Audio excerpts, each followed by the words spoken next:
there is quite literally no clock in this room, even on the computer. So,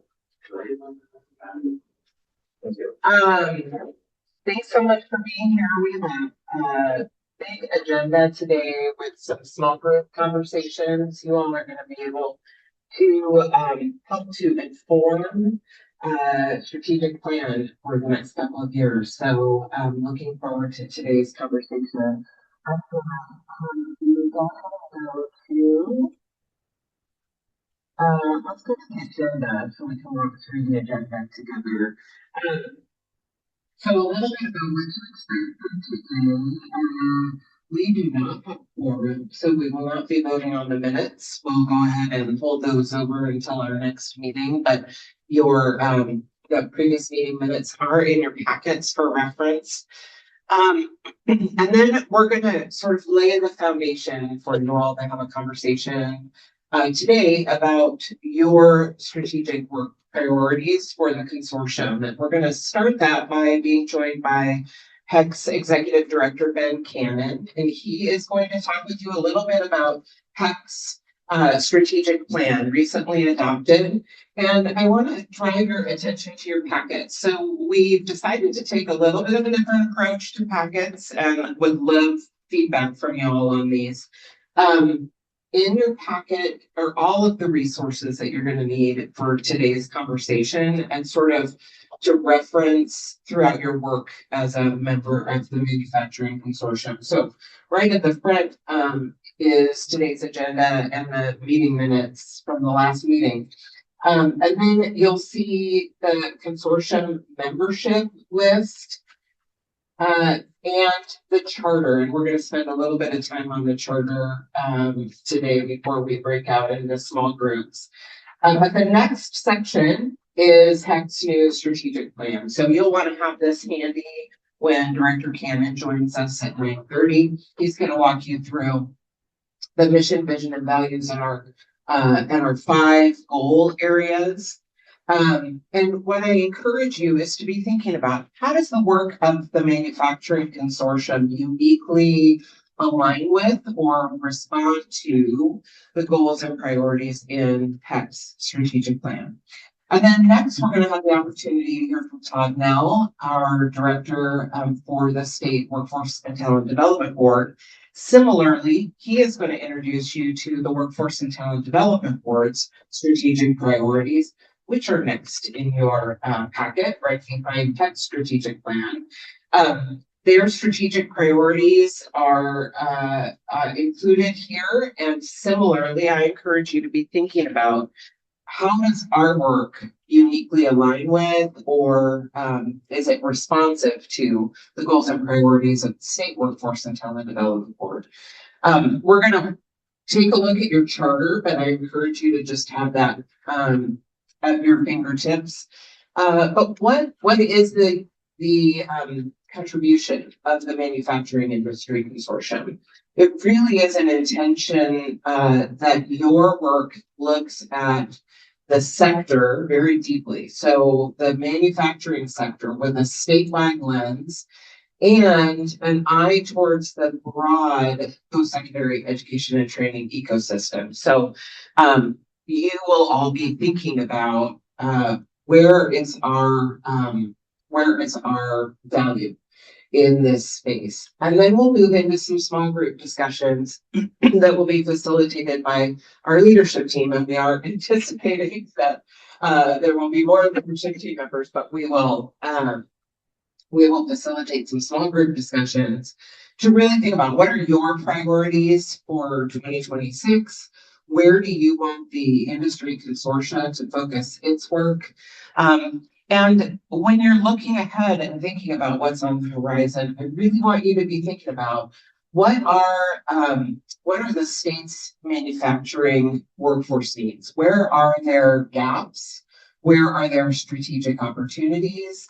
That might be alignment with economic development priorities and thinking about what manufacturing recruitment, retention, and expansion from a business lens looks like. What are the talent needs to support Oregon's manufacturing economy?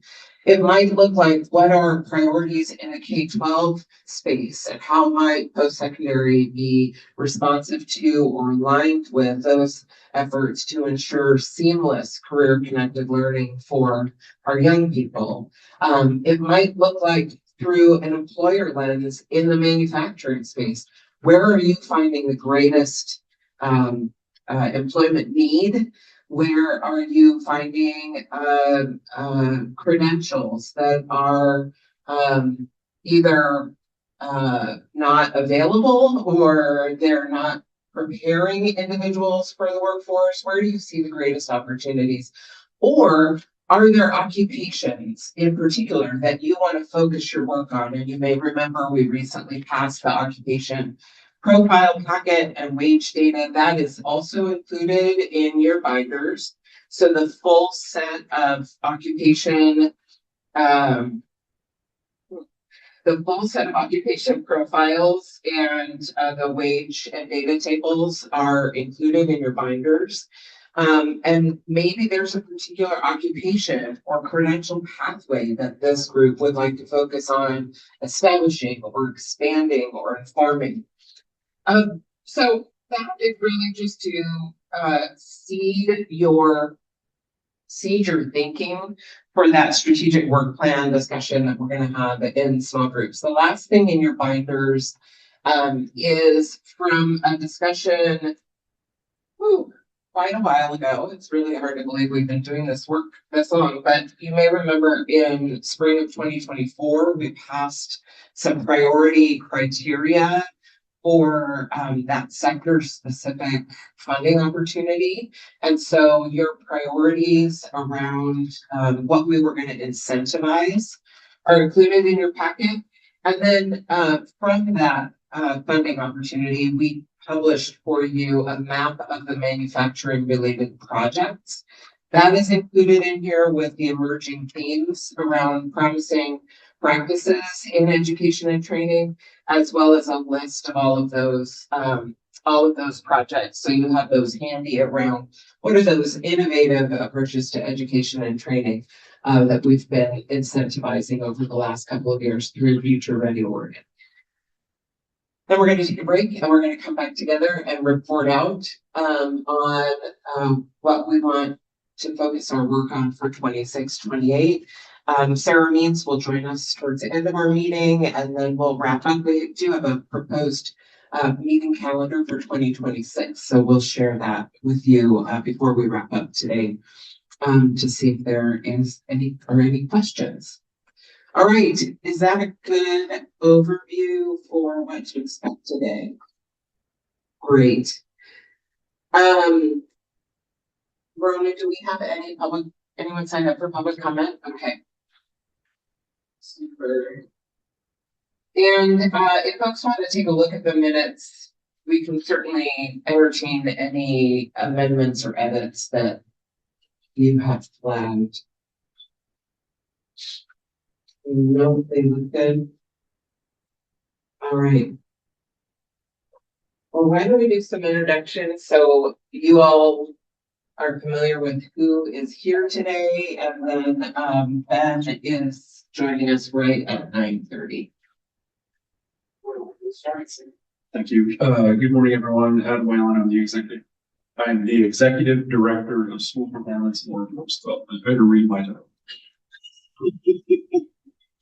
Good morning, I'm Eric Anderson, the president of SETCOR, the Strategic Economic Development Corporation. We cover economic development in various Polk and Yandville counties. And I'm Arthur Chapman with Business Oregon. I'm a regional development officer, and this is my region. So welcome everybody. It's very Polk and Yandville. Glad to have you. Travis Raymond, superintendent of Bristol. Good morning, everyone. I'm Claudia Rizzo Mendoza, workforce development manager for the city of Hillsborough. I'm Lynn Nelson, senior HR manager, Gyro Semiconductor. Hi, everybody, and I'm Carly Petrovic. I am the human resources manager with Microchip Technology. I'm also the employer chair here. I'm really glad that you guys are all here because I think that, as Jennifer said, this is a really exciting opportunity to kind of reset what we want to focus on for the new legislative year. So really excited about today's meeting. So what everybody's priorities are. Good morning. I'm Tina Goldberg. I serve as the Assistant Vice President for Economic Development and Strategic Relations at the University of Oregon. I'm Anna Brown. I'm the Workforce Development Manager at the Port of Morrow. Good morning, Brandon Bernay, President Directing Business Rep of the IAM Union District W24. Good morning, everybody. My name is Jerry Rebay, Director of Manufacturing. Excellent, thank you. That's like just use this. You can have the spectrum. All right, thanks, everybody. How are we doing on time? That's really not having a clock in here. All right, so we have a couple more minutes before Ben is able to join us. Yeah, Todd, would you be willing to maybe just spend 10 minutes introducing us to the WTDB? Yeah, sure.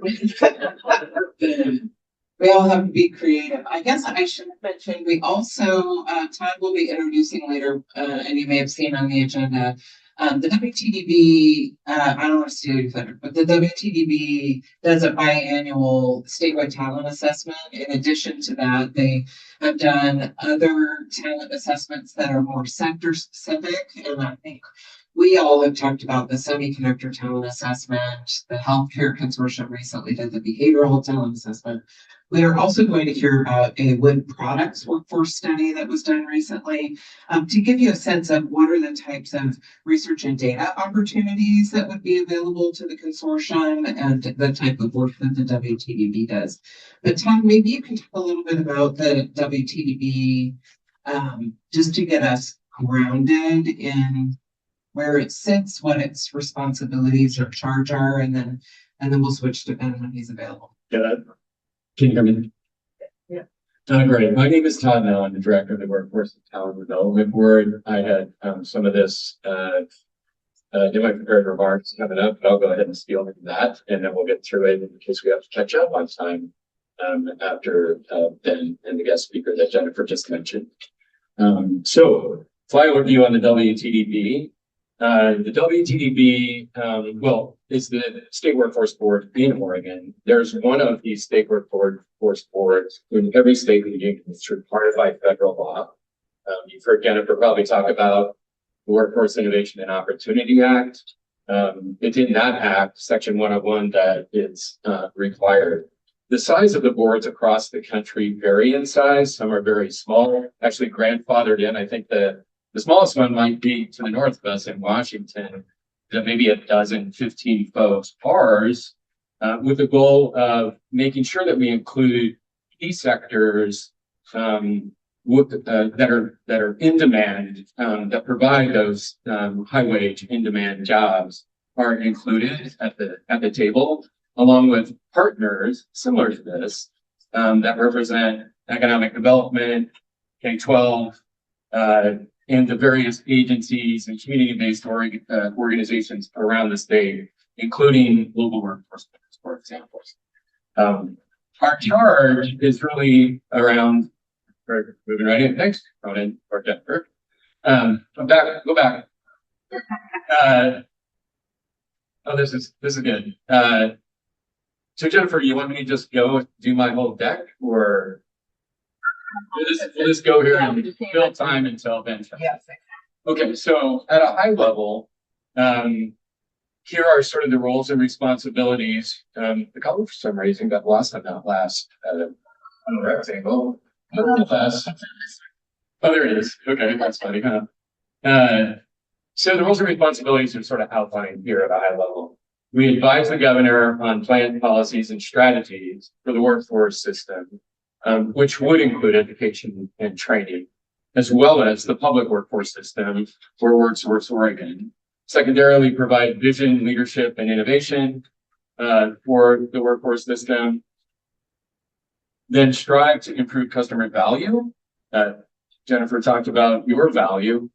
I see you all as a customer, and hopefully you see us as one as well, in terms of the advisory role that you and the two other consortia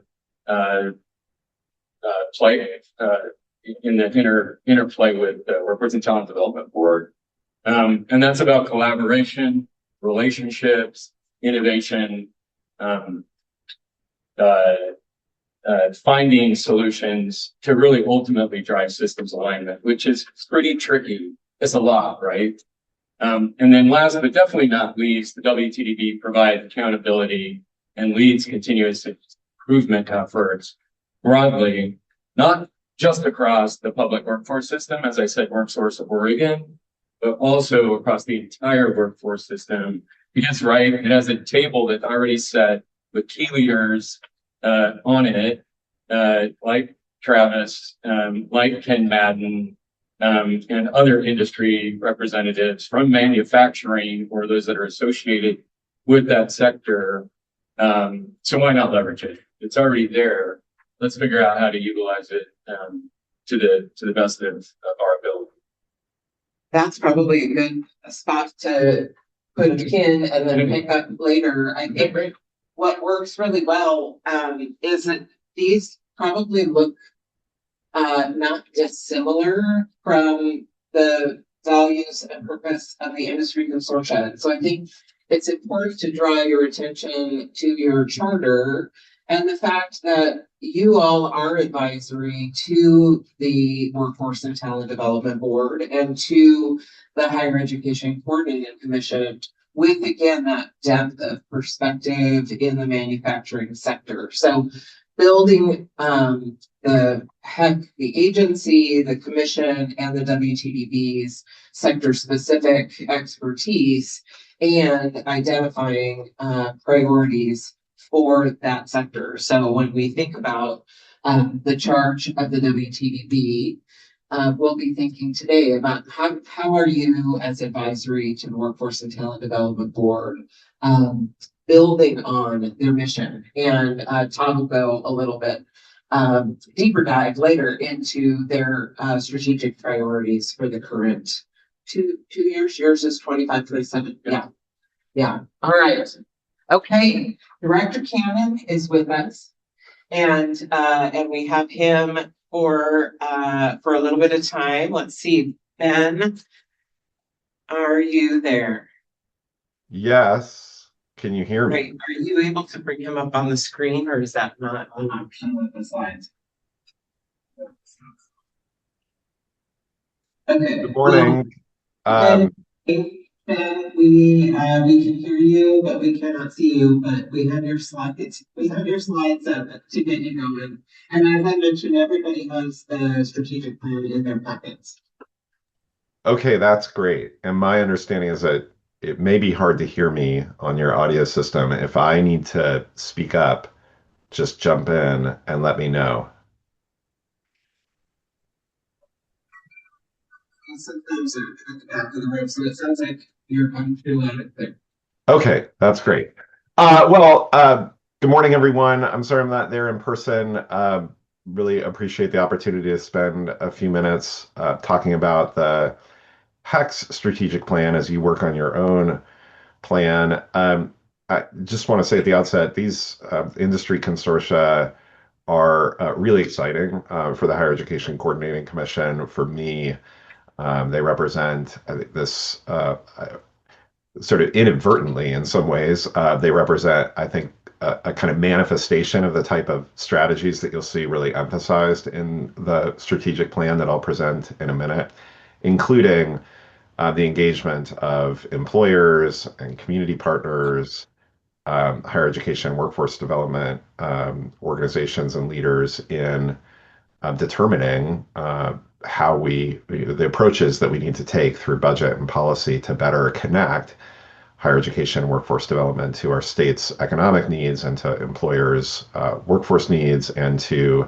workers' needs for opportunity in a changing economy. So I just think there's a lot of synergy here, and the table that you all have set, or we've helped you to set, literally in the case of this morning, is just a great example of the type of work that we're hoping to do a lot more of in the years to come.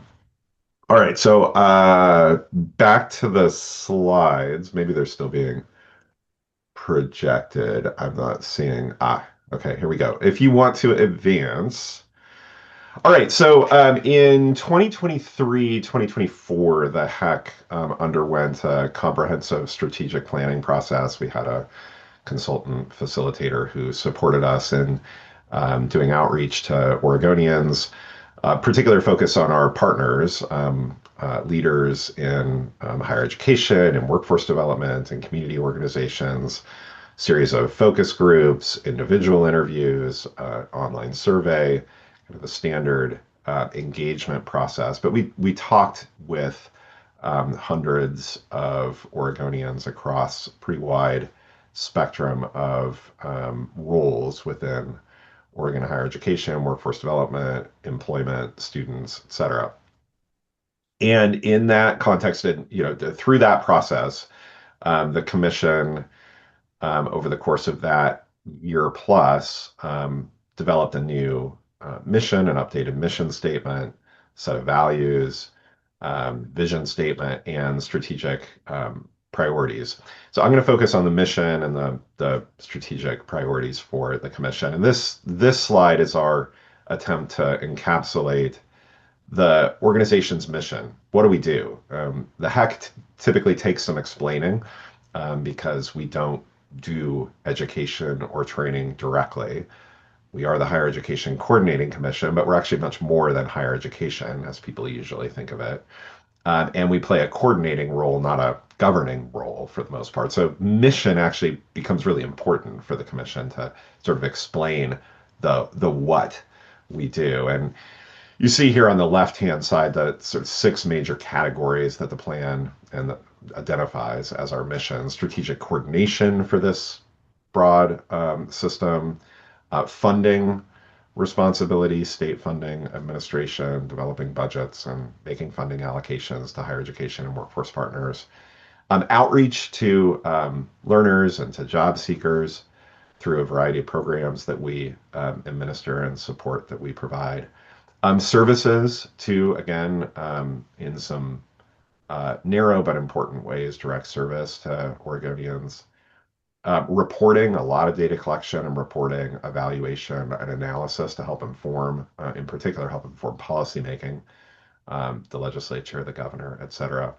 And then, especially importantly for the commission, leadership for system change. So setting a vision, tone, values, expectations for this broad and fairly decentralized system that we touch. The right-hand side, you see the vision. Here's where we're trying to get in terms of post-secondary access and success, meeting workforce and economic needs, and strengthening Oregon's future through research, innovation, learning, civic engagement, and cultural contributions. Next slide, and I think probably the last substantive slide of this brief kind of introduction to our plan. So mission is what I just described, kind of what we do, and then the strategies are organized around 5 goals. So kind of how we do it, or what will this plan, adopted in late 2024, expected to sort of last through towards the end of the decade. What does this plan actually incorporate? What does it mean for the HEC and for the state? And these 5 goal areas each have more specific strategies associated with them that are not on this slide, but are available through the link at the bottom. It's a short plan. It's just a 2 large pages front and back. So there's not a lot to read there, but did not try to pack it all onto this slide or this presentation. Instead, I'm giving you really the high level goals and strategic priority areas. Number 1, relevance. And while these are not in any order, 1 through 5, and certainly not intended to be in order of priority or importance, this is really important. And I think the commission has put a lot of time and energy and effort into thinking about and leading for greater improving the relevance or responsiveness of Oregon's education and training system to the needs of learners, employers, and communities. The second goal, alignment, a longstanding area of emphasis for a coordinating commission that doesn't, again, directly govern our institutions, but works really hard and has some key responsibility in the inter-institutional space, the transitions between K-12 and the workforce, or K-12 and higher ed, between community colleges and universities, between workforce and education training entities like colleges, universities, workforce service organizations, and employment, right? These aligning these sort of disparate and often disconnected systems to create more straightforward pathways for learners. That represents the second set of strategies, category of strategies for the commission. The third, again, probably not surprisingly, has to do with affordability. A longstanding goal and priority for the commission to make post-secondary education and training affordable for all Oregonians. Hard to get around the need for investment, for public investment, in order to reach this goal. Fourth, belonging. The commission emphasized through its plan and through the strategies within this category, elevating learner voices and supporting inclusivity and belonging in all post-secondary learning settings. And the fifth category, which is somewhat awkwardly titled leadership, because I think all of these involve leadership, but the fifth goal, again, described as leadership, really focuses on the need to infuse our strategies for post-secondary education and workforce development into our economic development strategies as a state. I think the commission believes that knows that higher education and workforce development play a really important role in economic development for Oregon, both at the local level, regional level, and especially statewide economic development. And that's true through producing trained and educated workers, but also through the contributions that universities make, for example, to research and innovation. Yet, we understand that connection, and we live in a state that I think has not, the commission thinks, has not taken enough advantage of the link between education and training and economic development. And so we have work to do there, and helping ensure that folks who are in the sort of business of economic development are connected to our colleges, our universities, our training organizations, in order to support the employers and support the strategies, again, regionally and statewide in particular, that we're embarked on to improve Oregon's economy. So again, there's much more detail in the plan. That's a high-level view. I'll stop here, and Jennifer or others, if there's time for any questions, I can certainly stick around. Thanks so much, Ben. We do have a few minutes for questions. Wondering if folks in the room have any questions for Director Cannon. Yes. And if you can reintroduce yourself so Ben knows who's talking, that would be great. Thank you. Director Cannon, this is Travis Ryman from the Hillsborough School District. Thanks for being with us. On Saturday, the Oregonian published an article saying that in 2011, we set the 40-40-20 goal for Oregon, and that if it's by 2025 that we would have roughly that distribution of Oregonians earning bachelor's degrees or higher, the top 40 certificates, credentials, associate's degrees in the middle 40, and then 20% of Oregonians going straight into the workforce with the skills they need to be successful.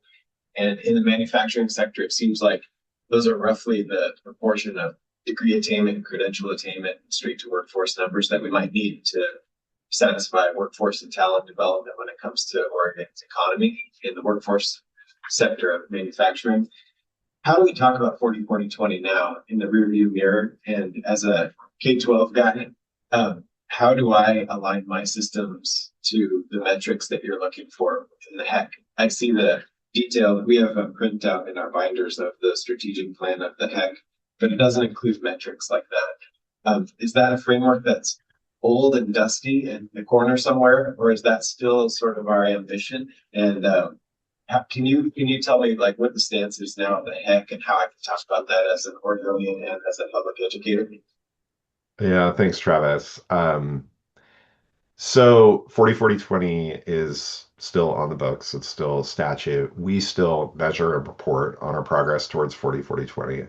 As I think that Oregonian article notes, or as I noted for that Oregonian article, we've made actually quite a bit of progress, particularly on the first 40, where we're today at about 39% of young adult Oregonians who have a bachelor's degree or higher. We've not made similar progress on that middle 40. We've remained at the kind of 18 or 19% level where our goal is for 40.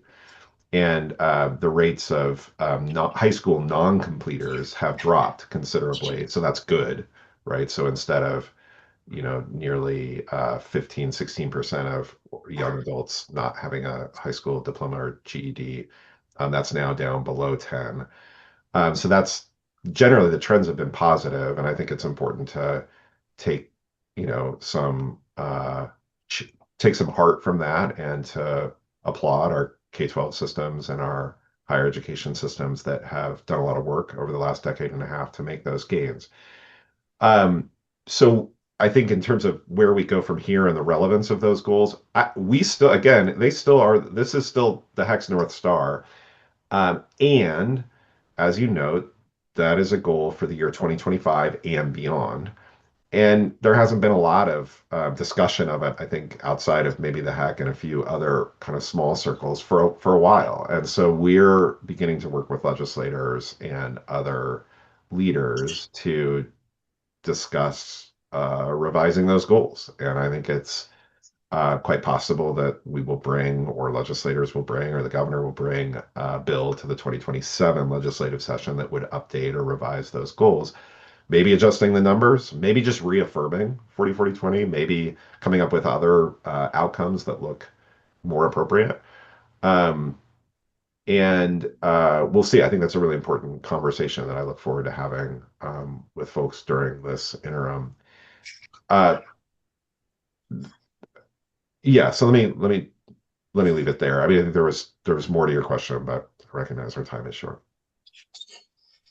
I appreciate that. Thank you. The part of my concern is that middle 40, like you mentioned. I think we have a lot of work to do there with community colleges and apprenticeship at different structures in Oregon. But I think it is to congratulate university folks and K-12 folks on raising graduation rates, and 39% of 40% is pretty good in terms of degree attainment at the bachelor's level. So thank you.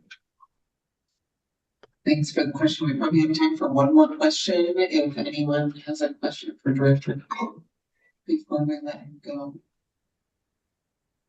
All right, I'm seeing none. Thank you so much for being with us, Ben. Appreciate your time this morning. Thanks for having me. Take care. All right, so with that, we are going to now switch gears back to the State Workforce and Talent Development Board. But because of some scheduling issues, we had to start with the presentation that we talked about. And I don't know, Todd, do you want to, oh, he's got one. You can just keep it, Travis. We know you're going to have another question. Todd, why don't you introduce our next speaker and just give a little bit of a background on the project and why we're bringing it to this group. Yeah, thank you, Jennifer. So Todd now, Workforce and Talent Development Board again. So this piece is under the Workforce and Talent Development portion of your agenda. You're going to quickly figure out, if you haven't already, that these two items might have been split, and it might have played better, but Jade's a super busy person and we got her while we could. So really excited that she's here. So just a little context, as Jennifer mentioned, from time to time, if not often, the Workforce and Talent Development Board at the board level, as well as the executive committee level, and out of our subcommittees and task forces, typically has a deliverable, which is a report based on a research project, not only to provide information, data, and then also advise through recommendations, but also to really focus in on some of the things that you are talking about here in terms of gaps, trends, opportunities, solutions, and we often do, similar to you, reports and research projects on particular sectors or particular pain points. And so we also, from time to time, are mandated by the legislature in terms of what we report on. And that's the case in terms of what Jade is going to share with you. We're legislatively required at the Higher Education Coordinating Commission, and then through a committee task force, I'll say, that was developed under the Workforce and Talent Development Board to do a study on the forestry workforce across Oregon. And we were very fortunate to be able to award that contract and expertise to Echo Northwest, and worked closely with three of their folks. And Jade played a critical role in the development of that report. So without further ado, I'd like to introduce Jade Aguilar with Echo Northwest. Hi, everyone. Thank you so much for having me this morning, and I appreciate having a little time to share with you this, findings from this research project. The forestry sector is really a very broad sector, and that made it interesting and also challenging to really capture the many pathways that folks take in and out of the sector, and try to understand the unique challenges of what is a geographically and diverse workforce, but one that's so critical to Oregon, both from a cultural perspective. We have a long history of forestry in our state, but also from so many other ways that it intersects with housing and climate and wildfire. So I have a lot to share with you. I will go through this as quickly as I can. But please stop me at any point. Maybe someone there can just speak up if folks want to jump in. I can't really, you don't have hands to raise on the Zoom, so I see you as a lot of little people out there. So feel free to jump in at any time, and I'll pause for questions, and there'll be time at the end too. So I have my slides, but I think someone's going to share them for me. Okay, great. So I think this got covered already. We know that the legislature passed a bill and it directed HEC to study these workforce challenges in the forestry. We focused on forestry operations and management, and really the project looked at sort of what's the size of the workforce, how is that, changing, what are the workforce conditions and needs in this industry, how do people get into it, so different training pathways, and then some of the barriers that we've seen from, to entry, to recruitment, and to retaining those workers that get in. It's a tough industry because it's located in, remote areas that are hard to find people, hard to keep people. And, there's a lot of public perceptions around it that I think have limited folks' interest in it. So I'll talk about all that stuff. We did go to the next slide. Used several different, first, I probably don't have to explain this to you, but here's some of the things that we think about in terms of why this is so important to research. Obviously, a lot of the public revenues in Oregon, some of the public revenues in Oregon come from our logging. This can fund education, safety, infrastructure, and really it's a big piece of our rural economy.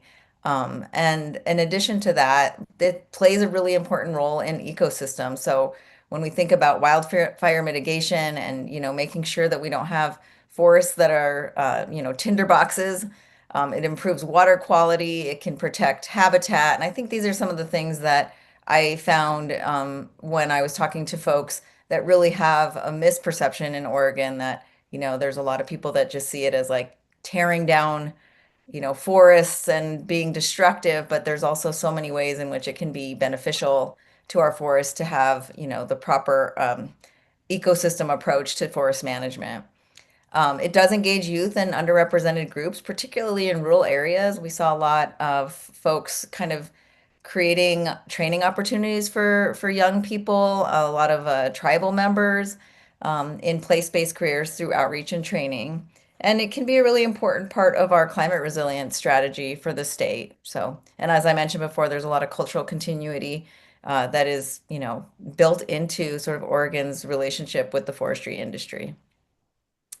So how we approached this is we had kind of a three-prong approach. We conducted a survey that we sent out to people working in the industry. So employers filled it out about, some of the challenges they were facing in terms of the workforce. And then we got a lot of people who are self-employed, which is a big part of the industry, to take the survey as well and talk about their own barriers and issues that they're dealing with. We did a lot of interviews, and I did most of the interviews with my team myself. So I heard from folks who teach at Oregon State or at the community colleges, people who lead youth groups, summer wildfire folks, people that, in the logging and who own logging companies. We did interviews with folks who are working, recruiting for mills, all kinds of folks.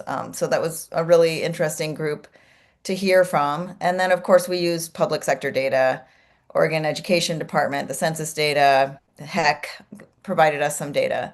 And we looked at 5 areas. So forest operations, management, transportation, roads and aggregate, and technical services. So those are the kind of the workforce places that we were investigating. Okay, next slide. Okay, so when we look at the workforce, it's hard to measure, honestly, because these are not folks that have very clear, there's truck drivers, and so truck drivers count in a lot of places, but we estimate around 31,000 total workers, and 22,000 of those are employees, and around 9,000 are proprietors or independent contractors. And the graph on the right is showing sort of the 3 main industries: forestry operations. The big green bar is the private sector, and the purple is the non-employer workers. So we're getting a lot of folks in the forestry operations. You see transportation is the next largest. And then the third one is forestry management, and that's where we're seeing a lot more of the federal workforce. So the kind of turquoise blue is the federal workers, and then that small bar, the orange bar there, is state. So we see a much smaller amount of state workers than the sole proprietors or the private or federal. The workforce is really interdisciplinary. A lot of the workers span multiple types of work. It takes a wide range of diverse workforce to cull the trees and turn them into useful wood products for Oregon. And we're trying to capture sort of the breadth of that industry, including a lot of the people that do sort of forest management for the state and federal government. Next slide. Okay, so we identified 18 key occupations, and that is, logging equipment, truck drivers, foresters, firefighters, and 14 of those 18 roles earn above the Oregon median wage. So this can be a good job for Oregonians. Wages vary by region, but they can often exceed, local averages, especially in those more rural places, Southwest Oregon, the Rogue Valley. It's not growing at a huge amount, but we do see a need for more workforce because there's an aging population there, as we see in a lot of industries. Turnover, retirements, there's, a constant need for new folks who are interested and ready to join this workforce. So, I think that lends itself to saying we do need to continue investing in training and recruitment for this area. Okay, don't look at the chart on the right. I'm going to explain it. It's confusing if you don't know what you're looking at. But basically, the demographics are largely white and male in this industry. We do see, compared to the state, an underrepresentation of women and folks of color. We do have the one sort of example, or the place where that's not the case is in the kind of support activity workers where we do have a fairly large Latino population there, and that's not including the HB2 visa workers. We have heard from folks in the industry how important the HB2 visa workers are, including or a lot of sort of undocumented folks who are working in this industry and really providing services. So I don't know what the current administrations, if they lessen the number of those visas available, how that's going to change the workforce. But I do think it might have an impact. Workers in this industry are older on average, and like I mentioned before, some of them are nearing retirement, and so we're looking to make sure that there's folks that are ready to jump in. So okay, so the chart on the right, this is only so the one on the bottom that says Oregon, that's showing that in the Oregon workforce, 48% are women and 14% are Hispanic and Latino, and another 13% are non-Hispanic folks of color. And then the charts above it are if you take just the folks, the forestry and logging is 19% women, and that's compared to Oregon's 48%. So disproportionately smaller than what the Oregon average is. So, just over 50% have post-secondary education, but there is in this industry a really heavy reliance on hands-on experience, on-the-job training, the kind of skills that are hard to teach unless you're really in the field, getting your hands dirty, learning how to work the equipment. There have been a growing number of sort of training opportunities that use, kind of like video game technologies to allow folks to kind of learn without being in the field. But I think everyone kind of agrees that it's best to learn on the job. So, okay, next slide. All right, so if we look at our survey findings, we see that for the self-employed respondents, they talk about some of their biggest barriers are, lack of work. They struggle with policies, regulations, and limited subcontractor access. For the folks that identified as employers with workers, they point again to regulations, policies and regulations, workforce shortages, and high operational costs as some of their top business challenges. And you can see kind of all together on the right in the chart, policies and regulations, 36% identified that as a barrier, workforce or employee availability, other business costs, insurance, fuel, labor costs, and equipment costs. So just the cost of, running this type of business is high, and finding workers who are willing to do it for the cost. We heard a lot about, and I'll talk more about this in the next slide, but a lot about, well, Costco pays $30 an hour and you only have to work, from 8 to 5 or whatever, a kind of a normal day shift. And here we expect people to like go at 5 in the morning or 2 in the morning and start a job, and it's freezing cold and we only pay like $34 an hour or something. So it's like that trade-off just felt like for a lot of folks it wasn't an easy, it's not easy money to work in the logging industry, even if it pays a little bit more than other places. It's just the intensity of the work is really high. So the critical hiring gaps, the places where we heard so much about we need more people, truck drivers, particularly logging trucks. They're dealing with very difficult driving conditions. It's very challenging work, and it's hard to find. Equipment operators, entry-level woodworkers, so the folks that are just starting and getting their hands dirty and doing a lot of the very physical labor tend to be the ones that were the hardest to locate. And then retention struggles. I talked about competition from other industries, including just the retail sector, skill shortages, people don't know how to do this work, and then retiring workers. So those are the biggest challenges. We talked about in the focus groups and the interviews, one of the biggest things that came up was just these are jobs that are in remote locations. And not only is that challenging because you have a lot fewer, applicants out there, but there's nowhere for those folks to live. And the rural communities in Oregon have a housing shortage. they have also been struggling with, Airbnbs and other folks moving there. So it's expensive to find housing. So, that doesn't make it easy to recruit folks to come to your community. The employers are responding with paid incentives. We heard, $50 just for showing up every day, in addition to your wages. It kind of becomes this race to get folks just to come because, they have to drive sometimes several hours to get to the job. So there is a rural workforce advantage. So one of the solutions that folks were finding is that it's easier to hire folks that already live there. One, for the housing, two, for the cultural piece of it, that those folks know what the work is like. They likely have folks in their community and their family, some friends who are also doing that type of work. So it doesn't feel as foreign. They kind of understand the hours, and there's a sense of pride because it's something that is part of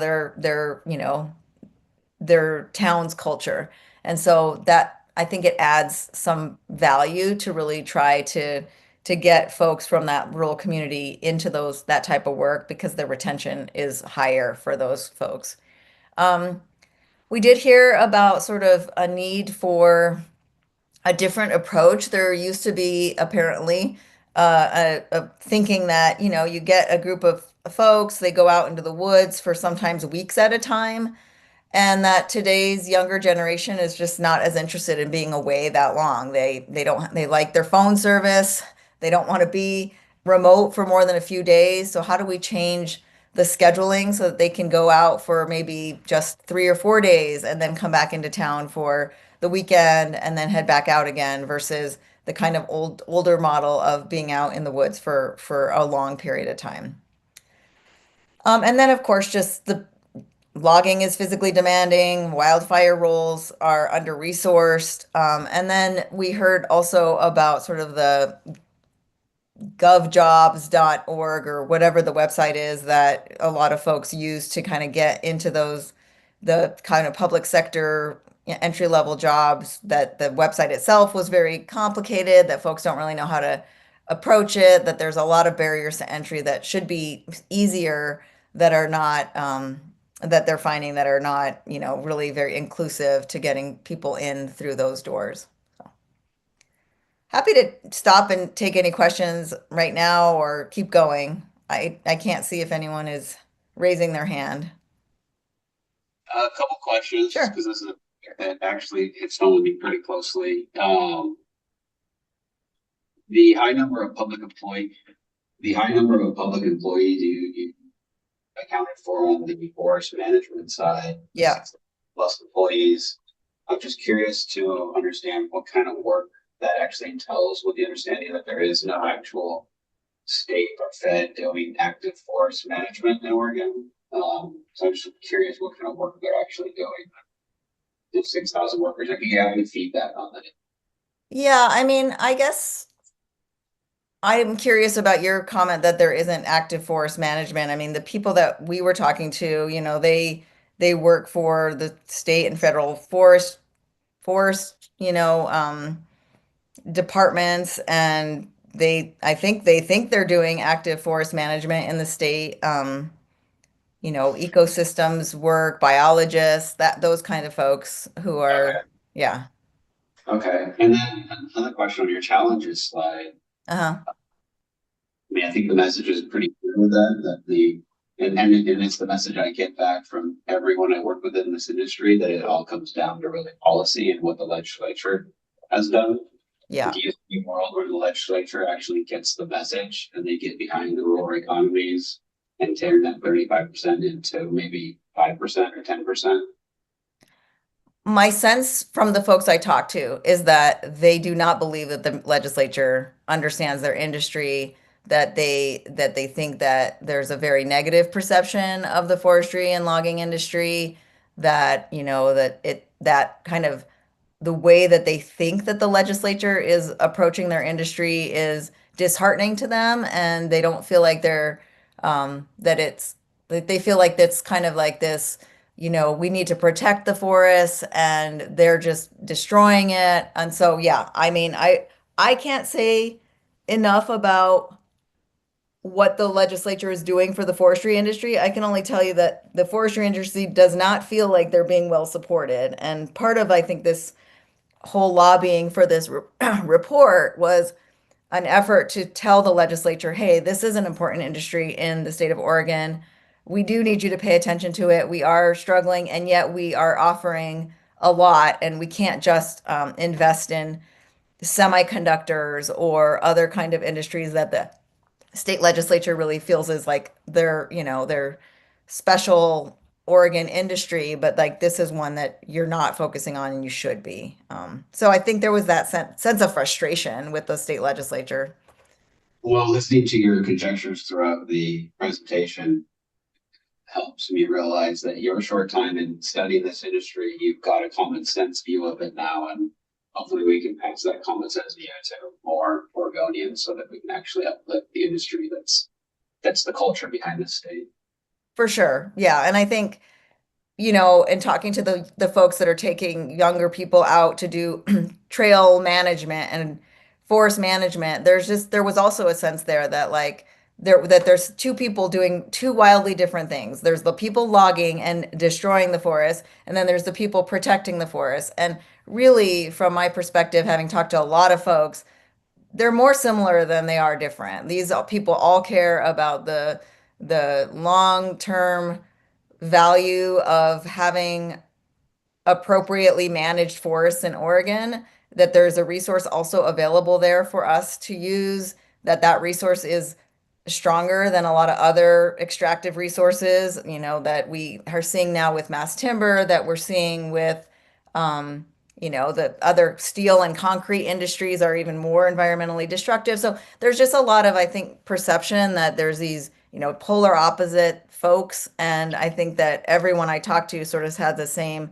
value system of wanting to improve forest management in Oregon while also reaping some of the benefits of the resource extraction that we can take from these, sustainable industry. So I think that there's some messaging changes that need to happen in Oregon around it. Yeah, it'll be very interesting to see what the legislature does with the message you just presented, because it's very clear. And it'll be political if they don't listen to it. Yeah. Yeah. Thanks, Jane. I'm mindful of time. Okay. Yep. You want to go ahead and move through the rest of your slides? Okay. I think we're getting close here. Okay, so the training pathways, they span everything from K-12 education all the way to post-secondary programs, and I talked a lot about on-the-job learning. We can keep going.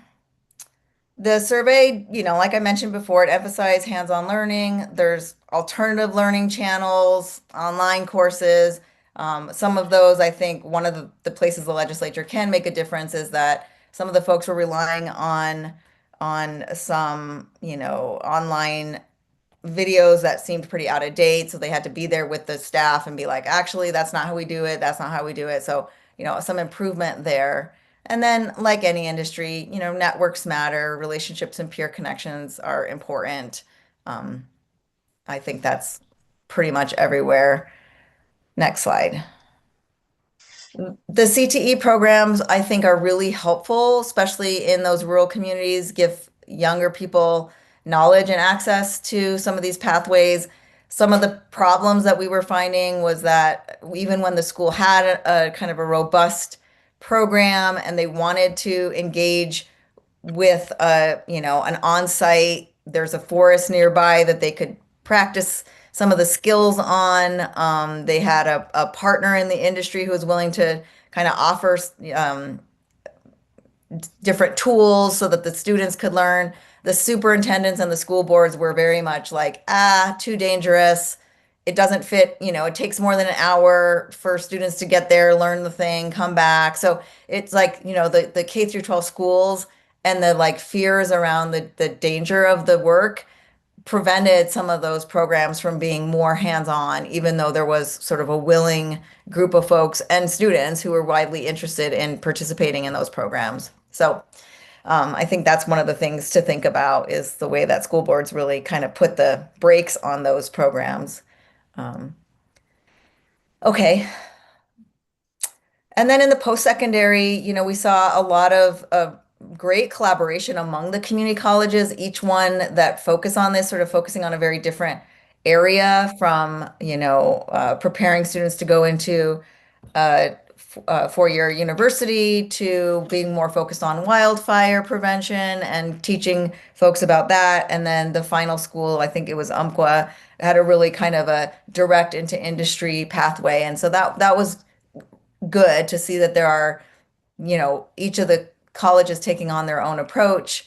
It is a job that can pay well. So I think if folks understand that and know about it, it has a potential for a premium in terms of money. And we did see at Oregon State, obviously a really well-known and highly respected forestry program, but one that is struggling to get students involved. And one of the professors I talked to there also seemed like it should have a different name, that, forestry is something that felt dated to him in terms of what the students' perception of it is. But if it was like ecosystem services management or something, that would attract more students. So I think there's some perception issues there as well.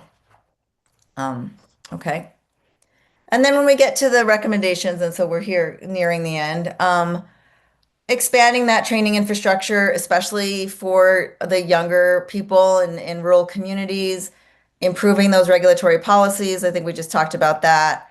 Having some increase in sustainable harvesting, reducing taxes, increasing the awareness and that public perception piece by kind of highlighting how this industry can support climate resilience, how it can make a community impact, especially in those smaller communities where this is a really important industry, that this is a part of sustainable land management that can lead to wildfire mitigation as well, showcasing that full range of job and career opportunities. And then I think this might be my last slide. If not, maybe the one more. So what are those interventions looking like? We can, look at those policies and how they align with other things that are going on in the state, like wildfire strategy and housing production. We have set a very lofty goal in Oregon about producing housing. How does that intersect with our also goals around forestry and logging?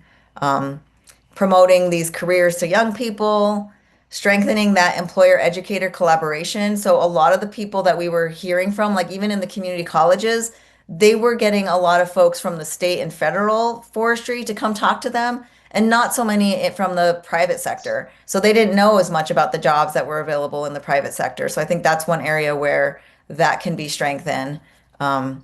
Equitable entry, how do we get more women, folks of color into these kind of roles? And then improving our data systems tracking. I think this is a recommendation we always make. How do we know when we're making an impact here if we aren't tracking anything? And then I think my last slide is possibly something that you all can be involved with, right? We're suggesting that there be some kind of private and public coordinating body to oversee this continuing research in this industry, workforce entry, onboarding, upskilling, policy alignment, all of those kinds of things that feel really important for an industry to continue thriving. And that is all.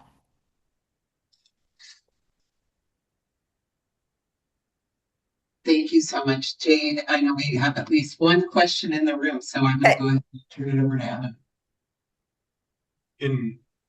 I don't know if this is, well, it is a question, and I can make it be a question, but it's kind of a comment. Okay. So back to the K-12 engagement. Yeah. There are some sectors that I think are just really hard to align, like from the K-12 into workforce space. Yeah. So I would just push back a little bit. Like, I don't think superintendents and school boards don't want kids to be involved. There's some, like, from a risk kind of management perspective, like, it's hard for us as K-12 leaders, like to find ways that kids can really learn at those work sites. Like there's one thing that alleviates the most for like youth, it's saws. And there's a lot of saws happen at the workplace. So I was like curious to hear your thoughts.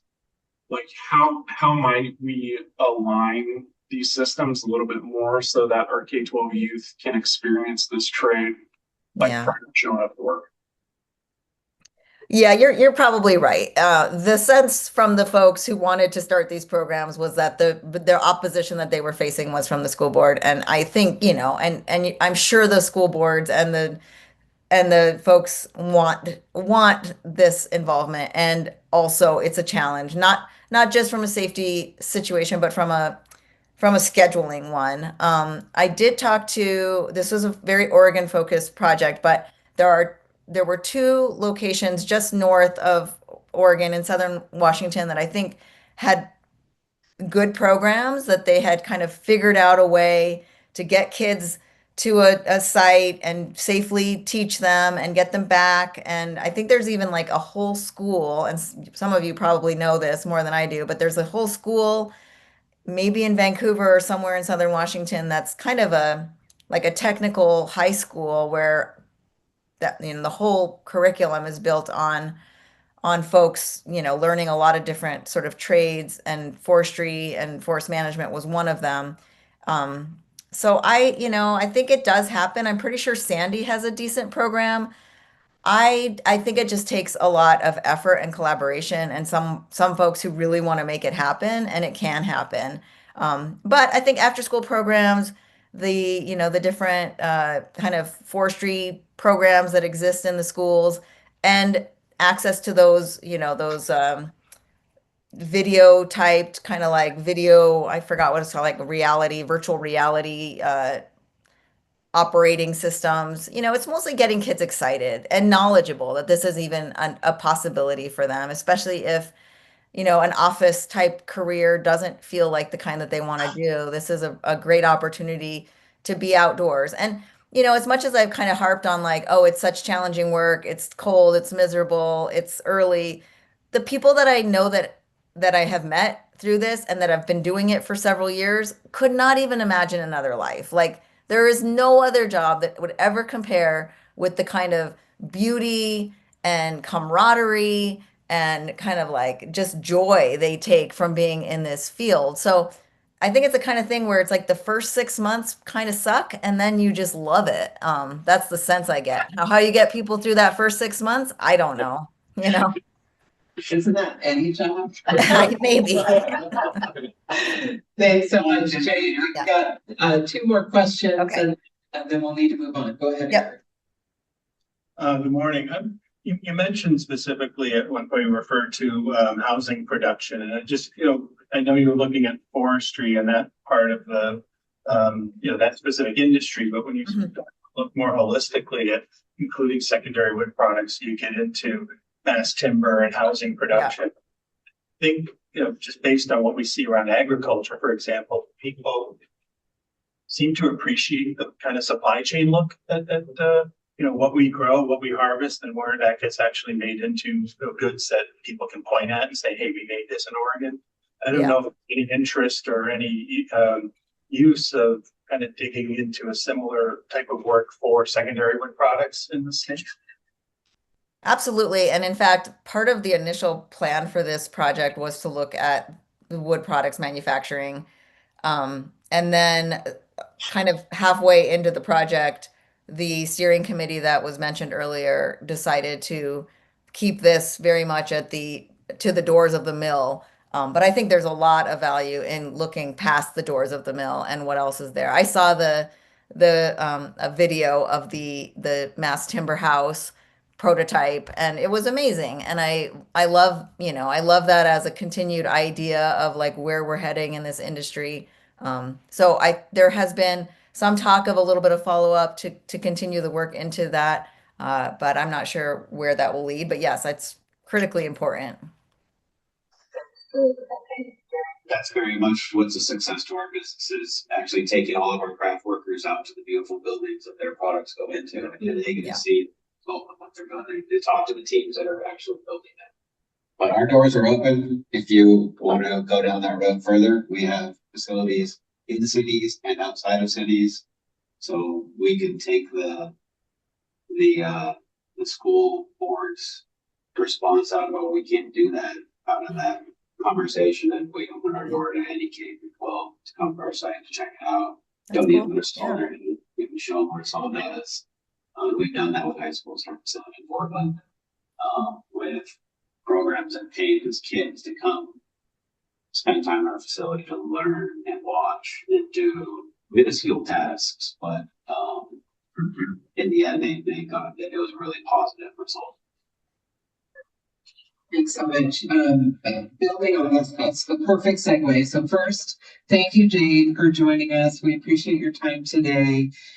Second, as Jade mentioned, the scope for this work narrowed, and one of the things that we wanted to plant the seed for you all today is, if there's interest in building on this study, but with a focus on the wood products manufacturing side of the workforce and talent development needs, that is certainly something that this group could say, hey, this is a strategic priority. It's an opportunity to build on work that has already happened, but with focus at a different point in that supply chain. So something to keep in mind.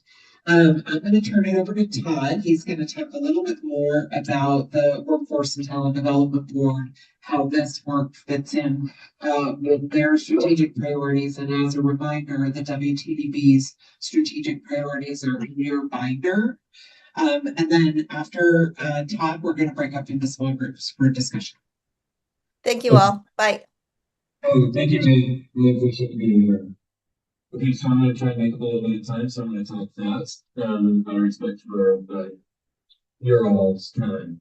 So I touched on the roles and responsibilities earlier. I just had one thing to add there. Then I talked a little bit about the strategic plan, and then the 2024 talent assessment. I'm going to do that because I think it will inform those discussions that we're going to have. Some of you already know this, so folks like Travis and Craig, I will try to put you to sleep. And then finish up with sort of a highlight slide, but just sort of nuggets to keep in mind as you get into your breakout groups later. So, one thing I do want to mention on this slide, didn't mention. Some of you may be wondering, how does this all fit together? It's complex, overwhelming at times in terms of this thing we call assisting. So, Medicare sits on the WTDB to represent post-secondary. And the WTDB is advisory. It's also acts in a consultancy role to the Higher Education Project Commission. So next slide, please. So I want to talk about the strategic plan, talk a little bit about continuous improvement, and then workforce readiness. There's second bullets, core committees for the WTDB. I'm going to click on the step plan hard. So we have a 3-page, basically, strategic plan. We keep it as focused and simple as possible. And you can see here, position and reputation across the top. Our vision is equitable prosperity for all Oregonians, backed by a mission to empower the workforce and clear employers in our state by informing and working to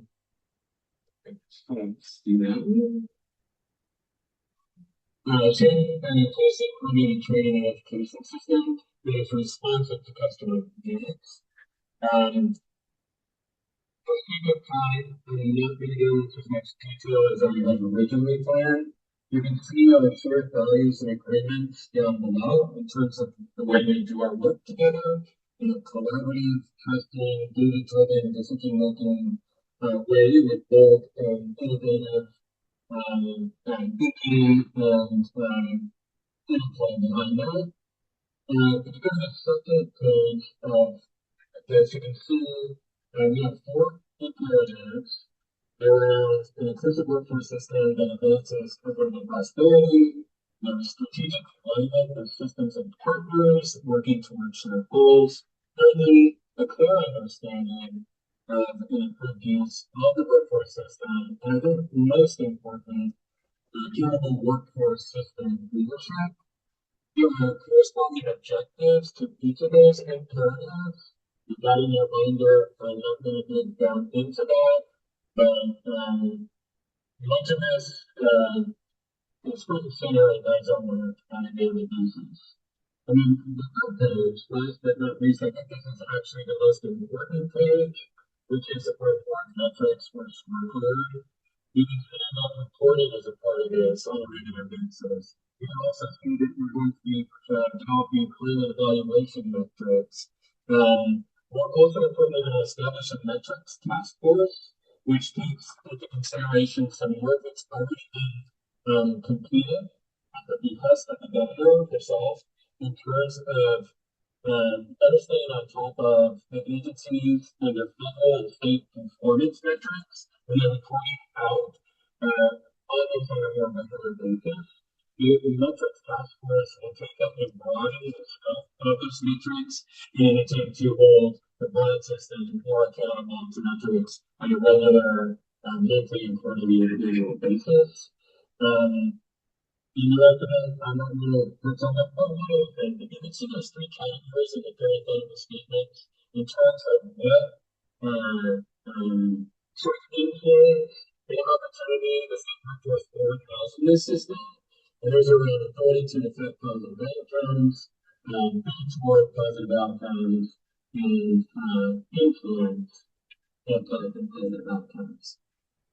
Next slide, please.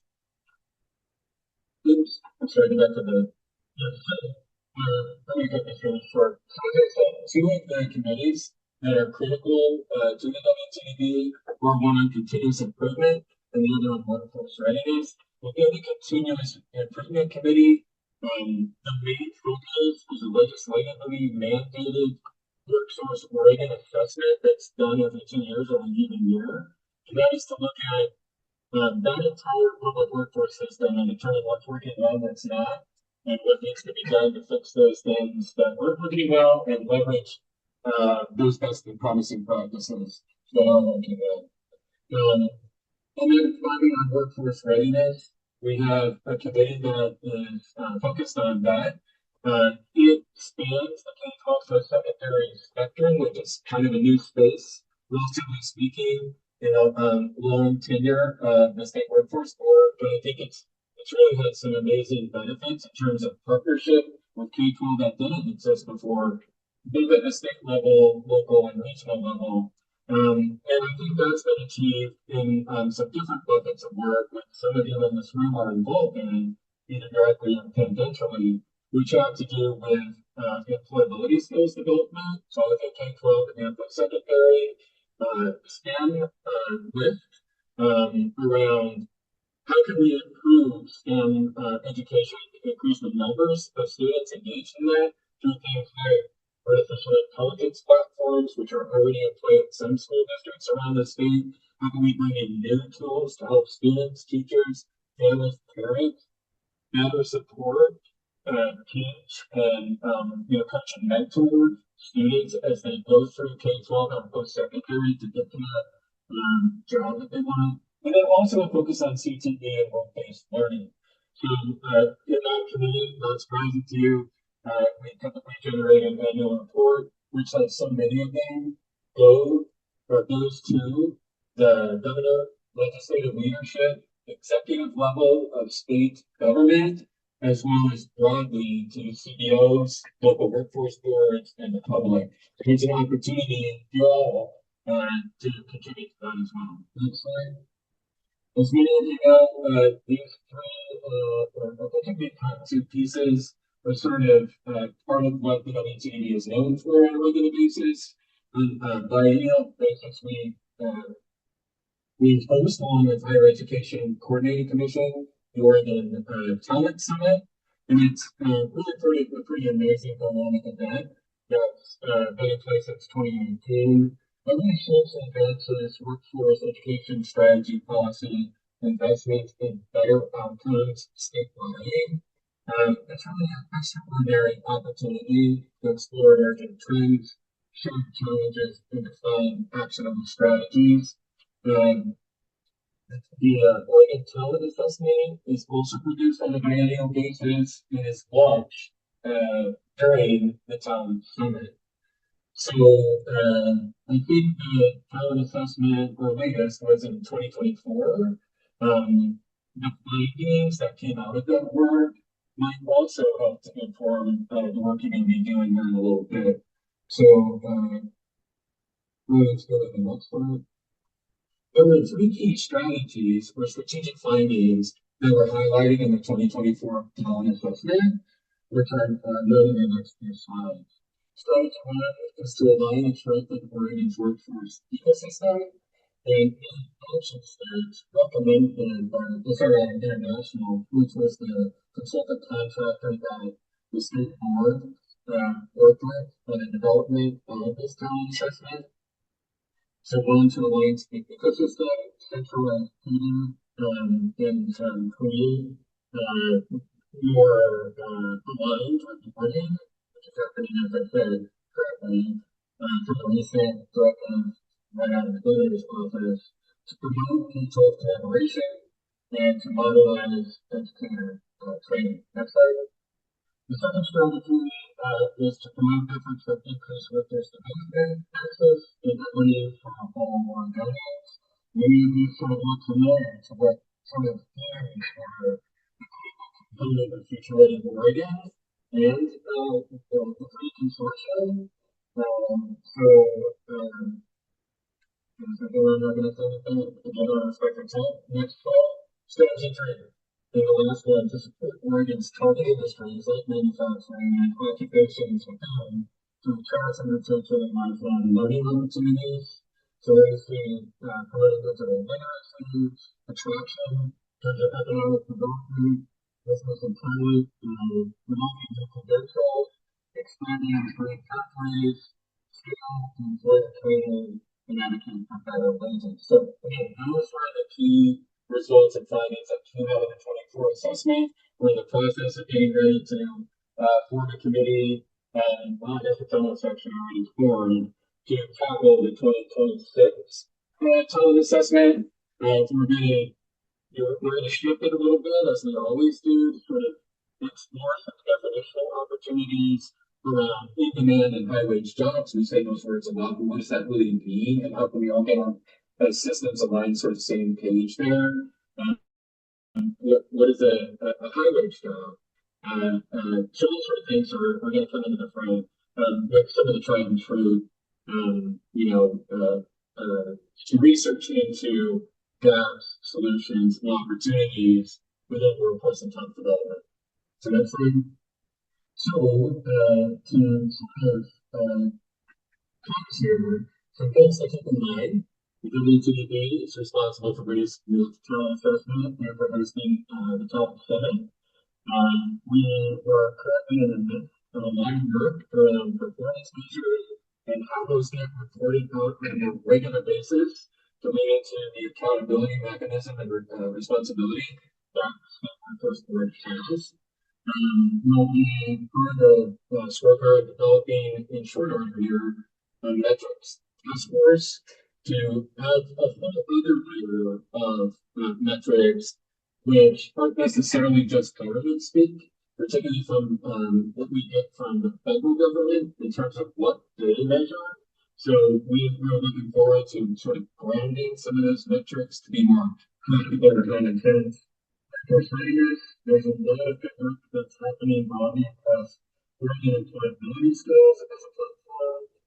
Our vice chair, VinCap, Casey Ketterman, is spearheading information and gathering of data to hopefully private some AI tools around the state. Because standing CTE is creating work-based learning, and then build continuous improvement is a really important part of the work that the workforce and talent development group does.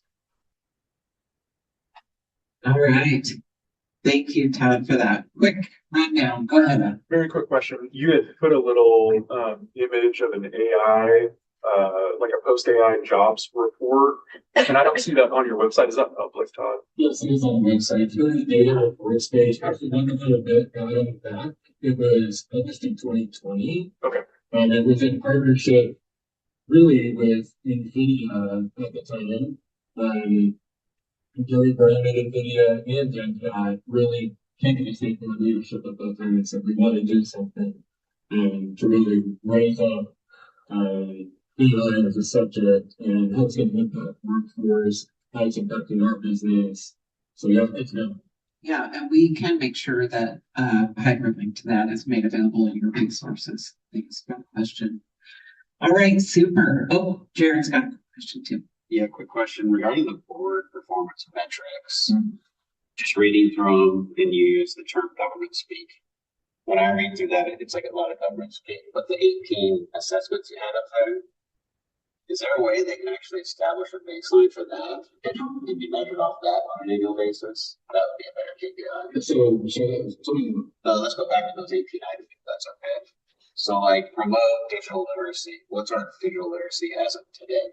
What's it going to be next year? On the action steps. Yeah. Yes, thank you for bringing that up, and that's one of the things that's been talked about in terms of that metrics task force. Okay. So that's how do we pull in these action steps that we're not already measuring them, and baseline them, and make them a part of a more broad dashboard for the workforce system. It gets pretty big pretty fast. Yep. And there's a lot of business folks who are required to have at least 51% or greater than 50% on the state workforce board from the business community. Okay. So when we start to get to the prior conversations, of course, business tends to shut down. And if you were to see the development speak performance measures that I'm talking about that are dictated and tracked by the Department of Labor, you would understand even more so what I mean by government speak. I need to talk to you about this offline, but I think I just want to say, completely agree with your thinking. Okay. Yeah, just to get it to a non-public person's perspective. Yeah, because they don't live in that kind of vocabulary. Great. And Todd, if there's any way for us to cross-pollinate on metrics, let's think about that as a staff, but then also if there are ways to integrate consortium membership, particularly where there's sector-specific pieces, I think that would be great. What we're going to do now is pivot into some small group conversations, and the intention was to provide you all with enough foundational information to be thoughtful. I do want to point you to your charter. So this is in the section of your packets where the membership list is. It's right behind that.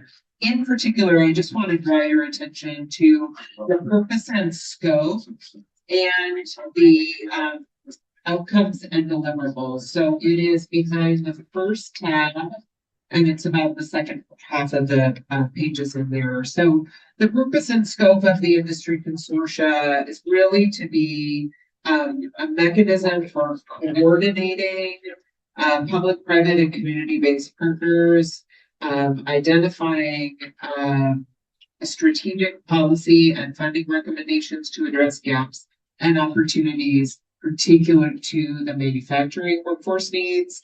And then middle of the next page is outcomes and deliverables.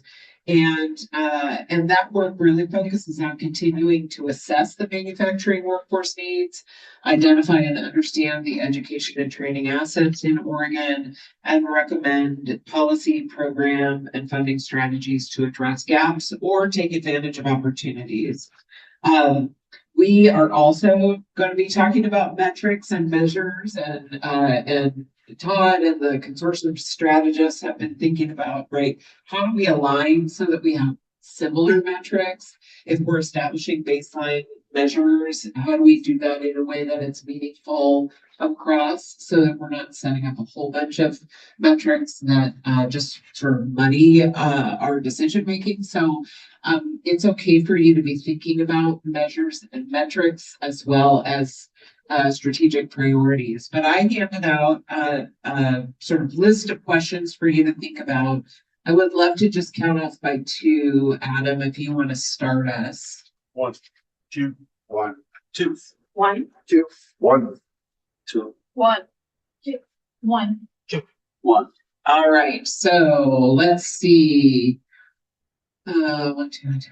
Well, why don't we put the twos in this corner over here? And whichever leadership team member drew a 2, you'll help facilitate that group.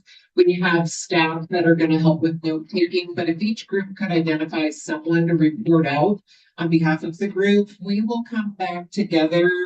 Let's say in about, I don't know, half an hour. I'll watch how the discussion progresses, and then that was twos, right? And then if ones could come. Well, I guess that makes you too close. Let's put the ones up in this corner over here. And leadership team members who were ones can help facilitate, but really using the resources available in your binders and the perspective that you bring to this conversation. What are your priorities for the next year? Where would you like the consortium to focus its work? And where are there opportunities to advance shared goals based on what you've heard today? So return at 11:15.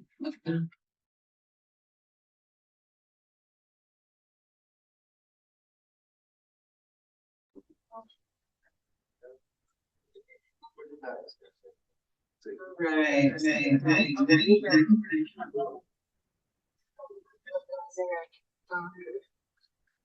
All right, did you get it? Excellent. And then if we could bring the main screen back up, that would be excellent. All right, I think we have almost everybody back in the room. So we're going to take a little bit of time to report out on our small group discussions, and I'll turn to group number 1 first, which I think, Jared, you said you either did you volunteer? I did. Excellent. I did. Okay, take it away. So as long as I didn't have to talk, I would take notes, but I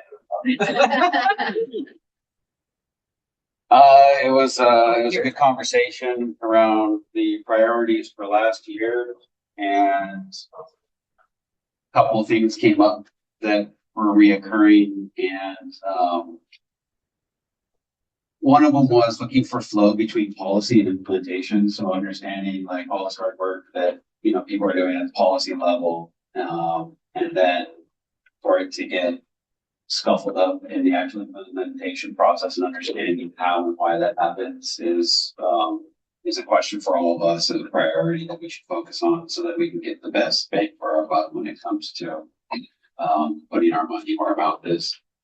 And then understanding the importance of recruiting and the programs that the state and federal government support, because there's instances where there's programs that, you know, for the semiconductor companies, which you should have tons of kids applying to, but if it's not a program that the semiconductor company can administer themselves and they're left to a third party bureaucracy to administer it, then you're at the behoof of that bureaucracy and how passionate those people are.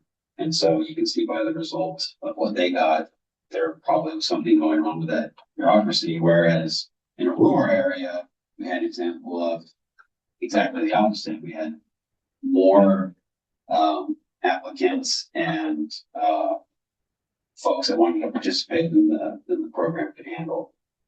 So I think one idea we talked around that was the vehicle of implementation, and is there a way to have more of a maybe a private partnership approach, whereas get rid of the bureaucracy that you're spending money on to administer a program that the companies just administer it themselves to be held accountable to administering was what we kind of came down to. Because if you have a lot of people managing things at a 30,000 foot level and then give it to a third party agency to manage, who have no direct incentive or passion for that company's business, then we find challenges in the process.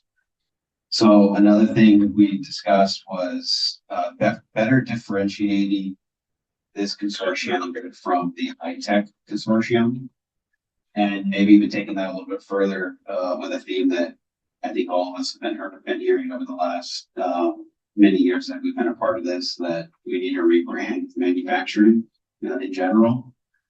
When you apply manufacturing to such a broad class of companies, that it kind of muddles out any interest from someone who has no idea what it is you're actually talking about when you talk about it at such a high, broad level.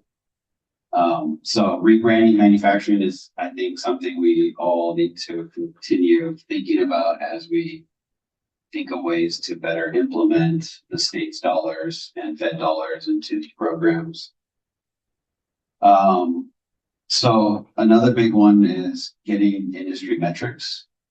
And that's just having a better connection with actually the private sector and getting more metrics from the private sector instead of relying solely on macroeconomic data produced at the state level, which has been great and is helpful, but it'd be great to get some actual data back from private sector. And then on where would you like to focus the manufacturing consortium work? Some areas we thought were a big one, and we, a couple of us talked about this, and then we're lucky to have a young gentleman in our group today who I think would be another good thing about what we'd like to focus on in the future, getting more young people into this consortium who may have or haven't been affected by the policies of what are implemented by the HEC to give their point of view and let us listen to it from their point of view, because we're all old here, and we might not get it like all the young folks, and it's great to get their perspective, and it's going to drive involvement. Next one was job awareness, education around transferable skills. So there's a lot of layoffs always happening between different industries, and trying to find ways to uplift those folks that they have transferable skills that can work quite well in many other industries. And it really comes down to what a lot of us see is soft skills being the breakdown problems with employees these days. And then another one is CT outcomes, holding the Oregon legislature accountable for the outcome of the CTE development, and ensuring that it's working the way that it's expected to work. And this last one was, what was this last one? Oh, something we always have to continue doing, and I don't think it's going to ever go away, but just continuing to move barriers out of the way: transportation access, food access, training access, learning how to interview, doing any of these things that will help an individual improve their soft skills or their understanding of the job market are always going to be needs that we have to do. So I think that's always going to stay on our list, but some of those other ones would be a good focus for next year. That was the end of our list. Excellent job, Jeff. That's great. Anything group members to add or expand on? Can I ask a couple clarifying questions? Sure. So you mentioned, I'll be sassy first. Please. You mentioned more young perspectives. How do you define young? I would say reaching the general broad class of folks that we're trying to reach, K-12. Oh, so you're thinking about students or young professionals? Yeah, students and young professionals. Okay, Yeah. Okay, that's helpful. So sassy turned serious. And then, you mentioned CTE outcomes. Were you thinking CTE in the K-12 space, post-secondary space, or both? You feel that? Yeah, you feel that, Travis. Thank you. Testing.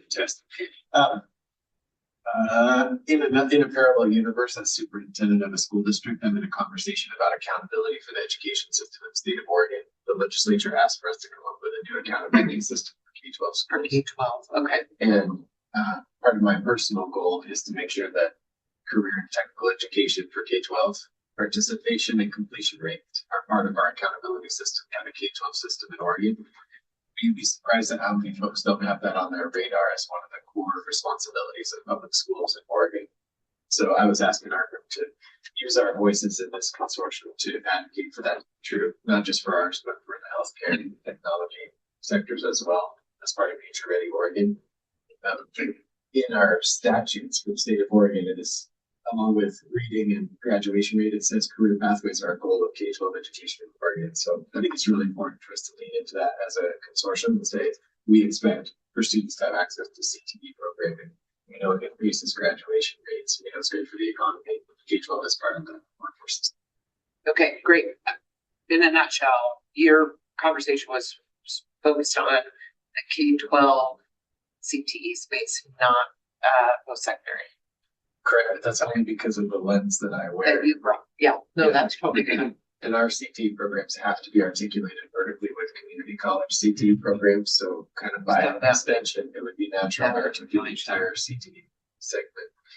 That was part of the reason that I asked Director Kent about the 2020 goal, because I'm pretty sure that data-wise, we're okay at the higher end bachelor's degree, master's degree part of our education system. I'm worried about that middle 40, where there's CTE credentials and associate's degrees.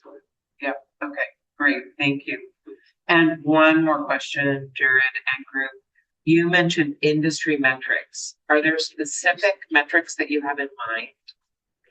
Well, I think a good start might be around one of the challenges we're discussing is the implementation of these programs. So when private businesses are involved with these programs, maybe getting feedback on the extent of what that private business had to do to be a part of that program, how much effort they had to put into that program from a dollar perspective, and the success of that program. I think that would be a good start because, I mean, we've participated in a few programs, but I can honestly say I don't know if it's actually a benefit I'm getting or if it's a curse I'm getting. You get something, but you get a long list of to-dos. Okay. And sometimes that list of to-dos is very onerous. So it really incentivizes us to go after more because we're like, was that really an incentive or was it just more work we gave ourselves? That's so important because we're talking a lot about employer engagement in education and training, from work-based learning to informing credentials and everything in between. And if we're not hearing directly from employers where the burden is, then we're only focused on what the opportunity is. So that's really helpful. Thank you. Thank you. Yeah. Yes. I have a question for you. So Travis, as you know, you can introduce yourself. You're on. Sorry. So Salem, I'm the Technology Industry Consortium strategist. So I'm here visiting. But I'm interested in your CTE question and exactly more specifically what your expectations are. Because I've looked at this for my industry consortium, like the programs that are available, CTE programs that map to technology. And there is a lot of overlap with manufacturing, but there's like one mechatronics program, CTE program in the entire state. There's like one cybersecurity program in the entire state. So are you looking to increase participation, increase the number of programs, make sure that we're responsive to industry? Like what are your proposals? Really? Thank you for asking the question because I see the overlap too. And one of the comments in our group was that maybe we should distinguish between the work of the Manufacturing Consortium and the Tech Consortium because there's so much overlap. So that could be a good conversation for us. In an ideal world, I would think that folks in the manufacturing sector would say we need X number of folks at this level, entry level technicians,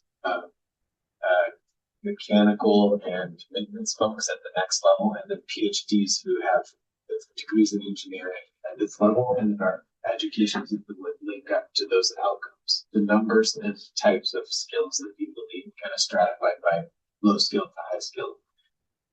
I would think that the K-12 school district responsibility would be to develop CTE programs that are relevant to those high wage, high demand jobs. And some of those are entry level, mid level, and high level. And then ideally, the metrics that we look at, that's the WTDB with Todd. Yeah. And then each of the consortia would be how, to what degree is the school system engaged well, the community colleges or trades programs and the higher ed? How much did that succeed in creating that workforce that's distributed across sectors? Yeah. And so for my school district, I know the mechatronics program is at Foursquare School District right next door. Our teachers work with that teacher. Ours are called computer science and manufacturing. They have a different title, but we teach similar skills. And our kids go to Gyrus Semiconductor and become apprentices. They go to OSU and become engineers. So I think the pressure should be on me as a superintendent of K-12 school district to create programs that align to the industry demands of key sectors. And then we should track who gets a credential and goes to the workforce, who goes on to community college, who goes on to university level, and does that match with the economy? I think public school is going to die unless it's connected to the economy. So, I mean, this is fresh because I just started looking at this for tech. And those trades are also important in tech. You know, another case of an overlap, like the data centers require a lot of those skilled trade jobs. Those programs exist on the paper in Oregon, but it doesn't look like they're active or something. So like that's another field now, like what exists, is it relevant to today's occupations? Are we recruiting? How do we recruit? So I think there's lots of questions for me. It sounds like a good space for leaning in, because it's a perfect segue. I want to move us to group 2, who also have a similar conversation. So I think Jonathan, in contrast, was voluntold to report out the group. So take it away. Thanks. Can I take a moment of privilege? Yeah. Just give it.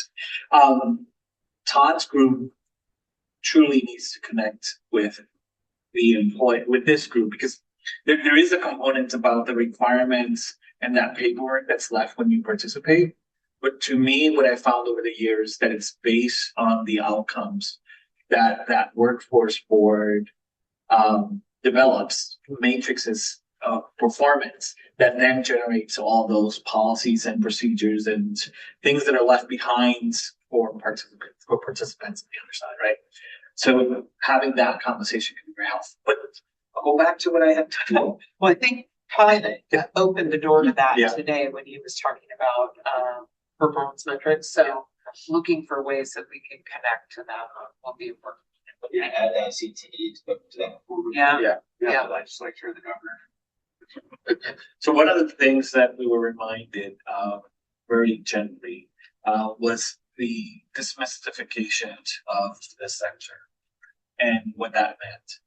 And the reminder was that we spent some quiet amount of time previously, before we got to this junction in our evolutions, discussing the component and how we needed to do that. But there hasn't been any measurable outcomes in perspective.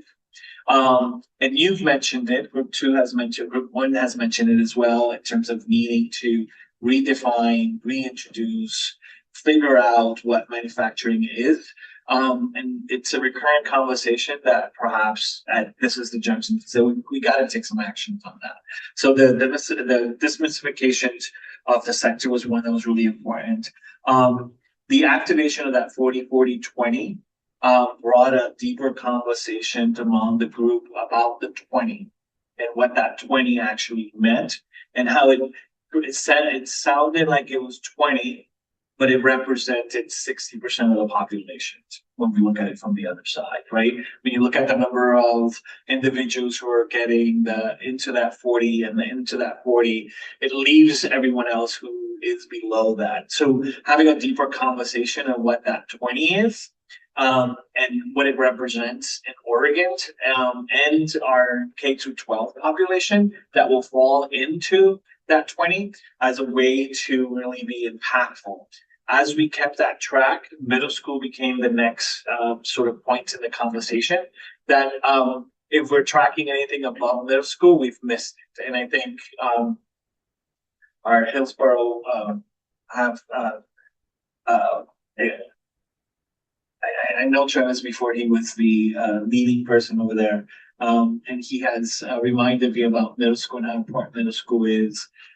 So raising that the work that we're currently activated and doing actually goes all the way down to a very segment of the K to 12, which is at middle school. And how do we connect the work to that? The other one was the economic strategy and how the partnering with the agencies that are developing that, including the governor's office, and seeing how that strategy actually plays into this, and how do we get any teeth into that? And that was only because an author decided to go to group one.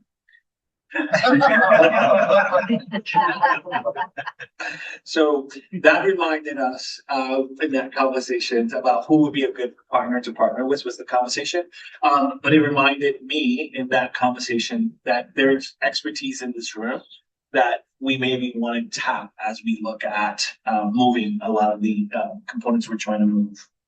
So that's all I have. And anything that I miss, group two? It's being so generous. Oh, incumbent workers. I knew I did. Go for it. Go. You get the mic. Yeah. And he reminded me. No, I just want to be sure that we address the need that we hear time and time again. Just started yesterday with one of our manufacturers, incumbent worker training, trying to be more productive by scaling up existing workers so they can work on new equipment, new machinery, and that's something I think particularly our natural resource-based industry and value-added industries that try to be innovative. That's a stumbling point for them, is the upskilling our workers. While you have the microphone, Eric, another thing that this group talked about was research opportunities. Sort of what additional data do we need to inform the work? And maybe you could just pick that thread up. And just, based on the presentation earlier on the worker training board and around forestry, that to me just brought a lot of questions about value-added wood products and secondary wood products. And I think that might be a good starting point to really identify, more research opportunities with that, to continue that research, particularly in an industry where they specify an aging workforce. And our next generations of workers, their workforce is already shrinking. But if there are certain industries where it's a particular issue, we heard it today in forestry and secondary wood products as well. The more research we can get to inform the work that we're doing and programs that we offer and develop for that. Yeah, and it caused me to think there may be information that we could learn from a really sector-specific lens. So within manufacturing, if we took a deep dive into wood products manufacturing, for example, are there things that we could learn from that workforce and talent assessment that could be transferable across other sectors of manufacturing in Oregon? So feel you have very much. We don't have to bring. You don't have time. I'm so sorry. And is it to build on something? It is. Okay, we have about 5 minutes. It's on incumbent workers. So I was having a conversation at Mount Hood Community College, and then also the gentleman you brought to the last time. Oh, yeah, about the fact that in manufacturing you have to upgrade your equipment frequently, but you can't do it all at once because it's very expensive. And so typically what can happen is that people retire or leave, and they know how to work on the older equipment, and the students who are graduating know how to work on the newer equipment. And so there's this gap of who's going to work on this equipment we can't afford to replace right now, but we need.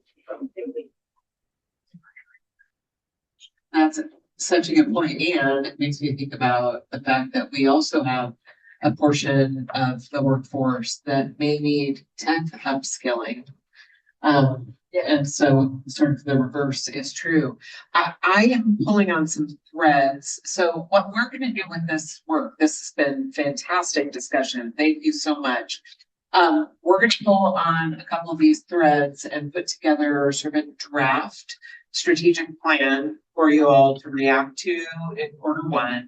Some of the themes that I very clearly heard emerge from both groups is the CTE K-12 post-secondary continuum and how we're thinking about career readiness as number one. The second is, and I heard a bit of this from both groups around the 40-40-20 and how we're thinking about either the 20%, which is high school or high school equivalent, and thinking about that as an opportunity workforce. And this group talked about credentialing and licensing as an example of either making a career ready, industry recognized credential for high school equivalent, or incumbent worker training and thinking about advancement opportunities for individuals who are in career, but maybe only have high school or high school equivalency. And then this group, I think pulling on a similar thread, was thinking about that 40%, but the middle 40.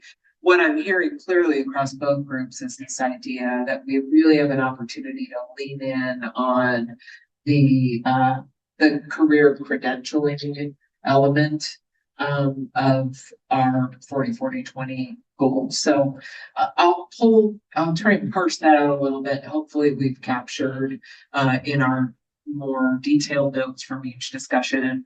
I heard about aligning with the state's economic strategy, making sure that we are ensuring that education and training is aligned with the state's business recruitment, retention, and expansion strategies. I heard a lot about building on employer engagement, but really appreciate, Jared, your point about we need to think not only about what employer engagement advances as an opportunity, but how we're balancing that with what the cost and benefit is to the business. So really appreciate that call out. And we have heard loud and clear that building on our employer engagement strategies is an important component of this consortium's work. So all right, those I think were the big ones. Transferable skills and awareness of the manufacturing opportunity in Oregon is also another theme. So we will try and package that into something succinct. We'll look through the more detailed notes and what you all have reported out and bring you something in Q1 of next year. But again, just really, really appreciate the conversation today. Ronan, if you want to go ahead and go to our last slide. So next one. So where do we go from here? We have a tentative 2026 meeting calendar for you. As a reminder, we've committed to having our Q1 meeting fully virtual because then we're avoiding anything with inclement weather and travel. So we have identified the first Wednesday of the months of February, May, August, and November. I will follow up with an email, but if there are any immediate conflicts for folks, let me know. As you all know, we've committed to having one meeting annually outside of the Portland, Salem metro area to really have you all have the opportunity to see programs and partnerships in other parts of the state, and for those regional partners to have the opportunity to engage with you all as influential decision makers. So Anna and I have been having a conversation about maybe visiting the Port of Morrow and potentially in May. So planting that seed as a potential opportunity for you all. I see one thumbs up. And then Ronan, go ahead and keep pushing all the buttons because I don't have it for me. Thanks. We've talked about opportunity mapping, essentially taking a couple of these occupation profiles, the high wage, high demand, high skill occupations in the manufacturing sector, and better understanding what are the program opportunities that are available across the state. How do those compare with the employment trends across the state, and prioritizing a couple of occupations that could be part of your strategic planning work for 2026. I didn't hear any particular occupations come to the top, but I'll consult the notes and see where each of the groups landed on that. Strategic action plan, you'll have a draft to react to. at your February meeting. And then, again, as a reminder, if, in your meeting materials is a list of all of the manufacturing related projects. I'm curious, Jared, this is sort of just a thought in response to your group's conversation about employer engagement. One of the things I'm working on with the Racial Justice Council right now is what does employer engagement look like? What are the ways in which employers are engaging in project activities, advisory bodies, et cetera?